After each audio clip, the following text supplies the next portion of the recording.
A few years ago, around Easter time, in the U.S. News and World Report, their religion editor, Jay Tolson, wrote an article called The Kingdom of Christ. And in that article, he cites extensively a book written by James Tabor, who teaches at the University of North Carolina, called The Jesus Dynasty, The Hidden History of Jesus, His Royal Family, and the Birth of Christianity. And what he talks about in the book and what he talks about in the article are scholars, and I use that term liberally, scholars are looking for the real Jesus. They do not believe that the real Jesus is portrayed in the New Testament.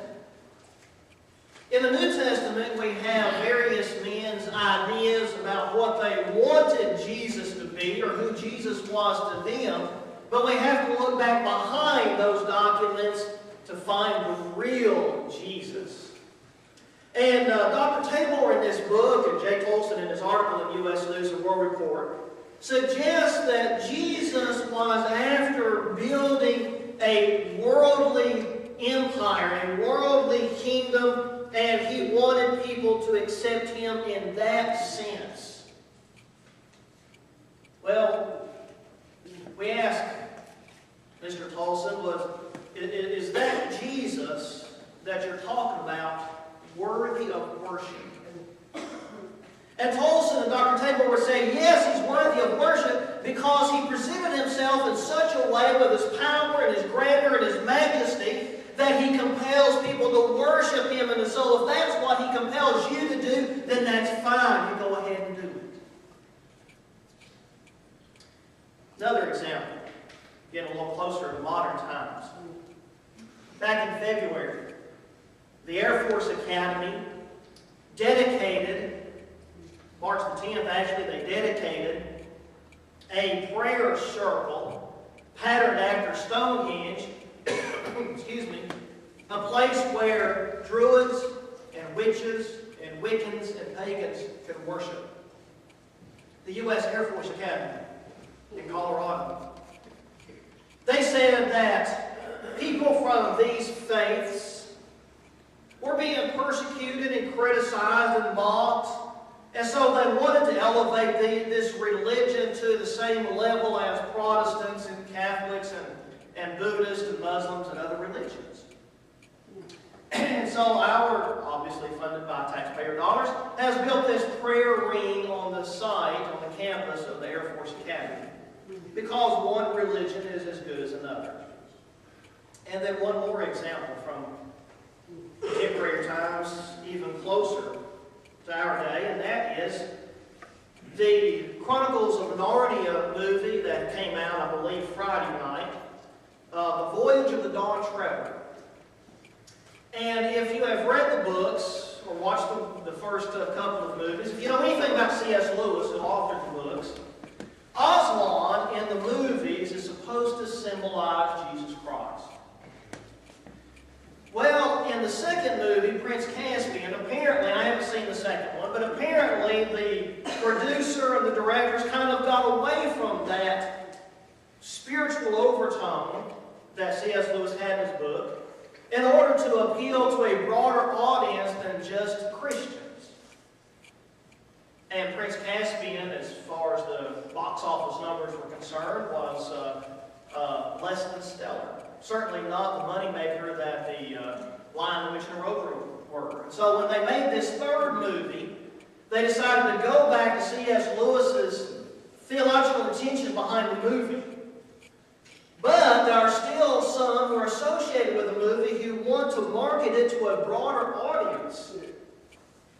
And so Liam Neeson, who is the voice of Aslan in the movie, says that to him Aslan symbolizes more than just Jesus Christ. To him, Aslan symbolizes Muhammad and Buddha and other great spiritual leaders. Because to Liam Neeson, all of these spiritual leaders, one is as good as another.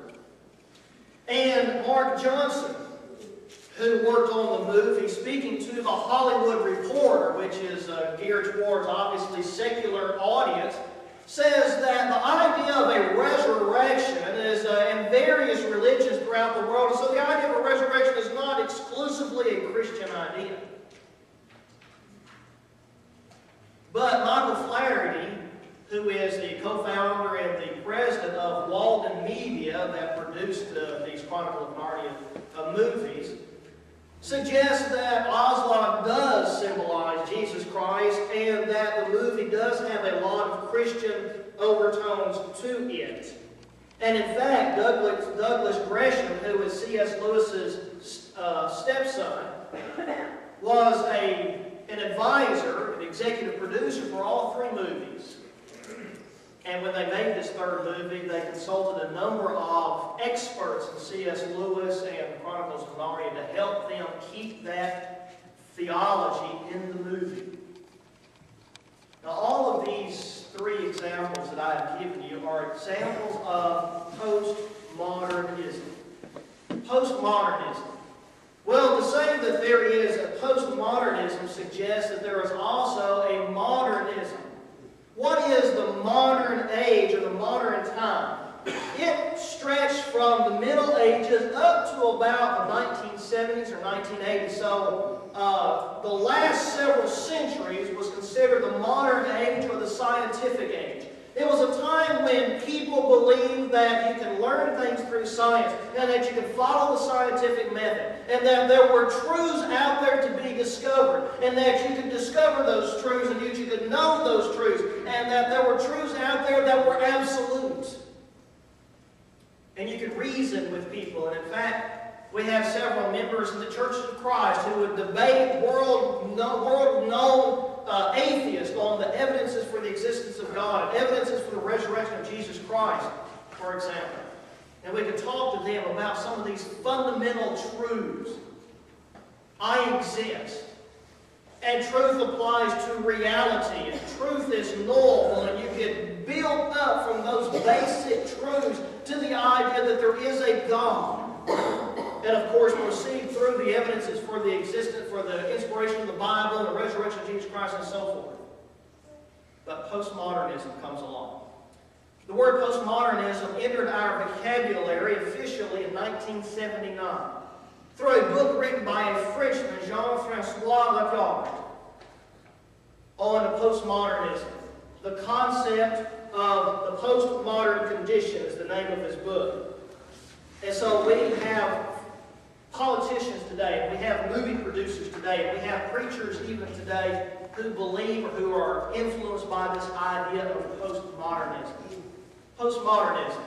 The Stanford Encyclopedia of Philosophy says that postmodernism is indefinable. Well, you have to scratch your head when they start off by saying, well, this ideology that motivates me cannot be defined. But the encyclopedia says, despite the fact that it cannot be defined, it can be described. Now listen to how they describe postmodernism in this encyclopedia. It is a set of critical, strategic, and rhetorical practices employing concepts such as deference, and repetition, and the trace, and the simulacrum, and hyperreality to destabilize other concepts such as presence, and identity, and historical progress, and epistemic certainty, and a univocity of meaning. Cecil, did you understand that? Cecil is a reasonably intelligent man, and he can understand this definition. That is the first characteristic of the postmodernists. They like to come up with these words, that are brand new words, so nobody's ever heard of before, to make them sound removed, to make them sound elevated, to make them sound snobbish. Let me suggest to you that there's a few of these words that we can understand. One of them is this idea of destabilizing. You see, we have existed for a long time on the foundation that we can know truth. And we can build one truth on another. And we can communicate with each other. We can, yes, even argue because there's something to be argued about. That is, what is the truth? And you have your view of it, and I have my view of it. And we argue to see what is the truth. But the postmodernist wants to destabilize all that. They want to jerk the rug of knowledge out from under us. And in fact, one of these words refers to that very thing. One thing they want to do is destabilize identity. Back behind all of this is the idea that there is no truth out there that is separate from who I am. My identity, or a person's identity, or a nation's identity, or a religious identity needs to be destabilized. And there is no historical progress. Certainly they don't believe that the world was created here and that it progresses down a linear path and then it's going to end here. There is no historical progress. And if there is no historical progress, then certainly the Bible cannot describe this creation and this linear progress and then the ending of the world when Jesus comes again. There can't be any of that. And this idea of epistemic certainty. Epistemology is the branch of philosophy that studies how we come to know things. And so this epistemic certainty means that we can know something, but they want to destabilize that. You can't know anything for sure. And then this idea of univocity of meaning is the idea that words have meanings and that we can communicate with one another and we can understand one another because words have meanings, and they want to destabilize that because a word can have one meaning to you and it can have a totally different meaning for me. That is the postmodern mindset that wants to destabilize things. And so they say that we cannot know anything in and of itself, but things that are objects of knowledge have to conform to our faculties of representation. What are they saying?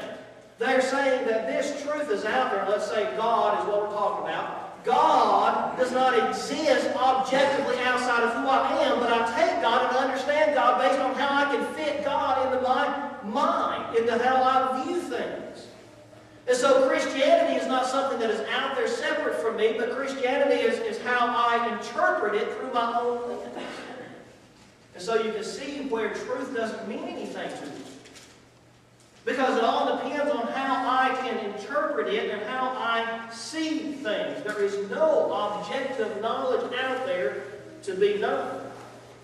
And that's how they don't see anything as being contradictory. One of the fundamental laws of thought is the law of self-contradiction. Two statements cannot be true, they're contradictory. But that doesn't bother them because it's not contradictory. If you see it your way and I see it my way, that's fine. It doesn't matter if they really contradict because there is no absolute truth. And so if a Christian comes along and talks about having a truth, then the postmodernist doesn't have a problem with that. Christian truth is just as valid as the Buddhist truth or the Muslim truth or the atheist truth. But when Christians come along and they say, oh no, we're not talking about having a truth, we're talking about having the truth, then the postmodernist says, oh no. Now you're becoming a tyrant and you're trying to impose your cultural tradition on us who don't accept your view of truth.